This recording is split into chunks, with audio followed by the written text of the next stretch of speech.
This is the second in a series of video tutorials for Harvest, the urban food production simulation plugin for UMI.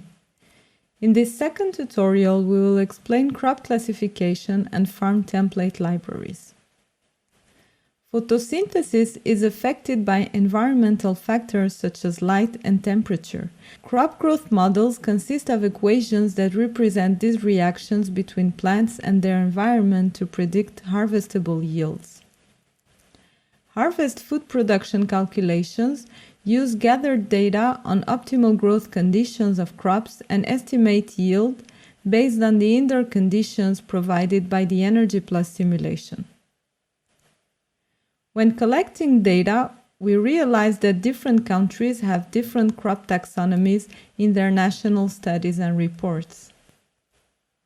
To be able to quantify and model all the existing types of crops in a consistent way, we had to first cluster them into groups.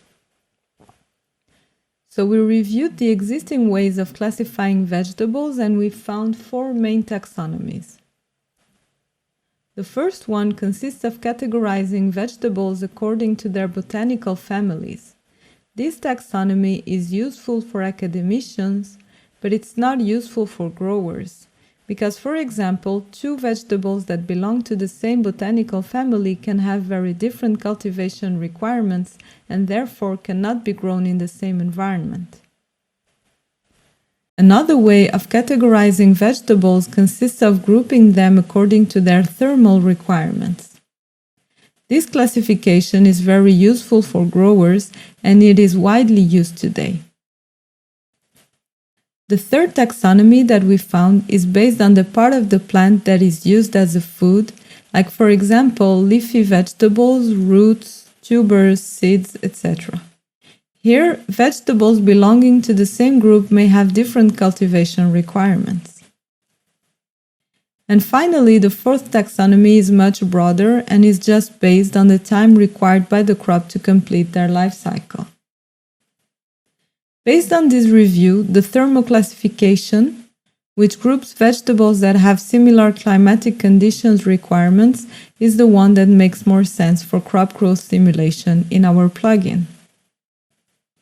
So we have classified the vegetables that are usually found in statistical data sets of food demand according to their lighting requirements and according to temperature ranges that they need for optimal growth.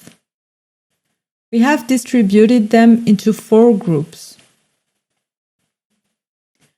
Red crops are warm season vegetables that prefer temperatures above 21 degrees Celsius and require an average photoperiod of 12 hours. Orange crops are warm season vegetables that can be grown under a larger range of temperatures with an average photoperiod of 13 hours. Light green crops and dark green crops are cool season vegetables that can be grown under lower temperatures and require a longer photoperiod of at least 16 hours. Based on these crop requirements, we have built 4 default farm library templates that can be edited according to your project needs. These templates are automatically installed on your computer in the folder of your Harvest plugin. You can use the UMI template editor to explore them and make some changes. The building envelope can be customized according to the specific needs of your project, as indoor farms can be implemented in any building. For instance, to model a shipping container growing unit, you can set the envelope and adjust its dimensions according to the envelope properties and dimensions of standard shipping containers. Occupancy, equipment, and lighting loads were also defined. For occupancy, a density of farmers and a farm occupancy schedule were set, documented by existing practices in commercial hydroponic farms.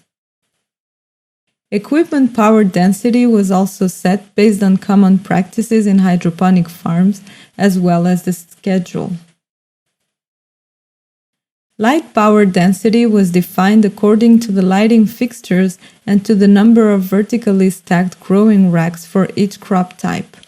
A lighting schedule and an illuminance target were allocated based on the crop requirements. Heating and cooling set points were defined according to the thermal requirements of each crop. And finally, there is no need to set windows in the templates, as the CEA Farm Simulator automatically sets all window-to-wall ratios of the farms to 0%. Once you have edited your farm template, if you want to rename it, you need to make sure that you use the following convention: CEA_, followed by the color code of your crop, which is R for red, O for orange, LG for light green, and DG for dark green, and then _, followed by the name of your crop, which has to be written exactly as in your Urban Food Profile JSON file. When you are done editing your templates, you can upload your library into UMI on the Project tab. In the next tutorial, we will describe the urban food profiles and explain how to build one.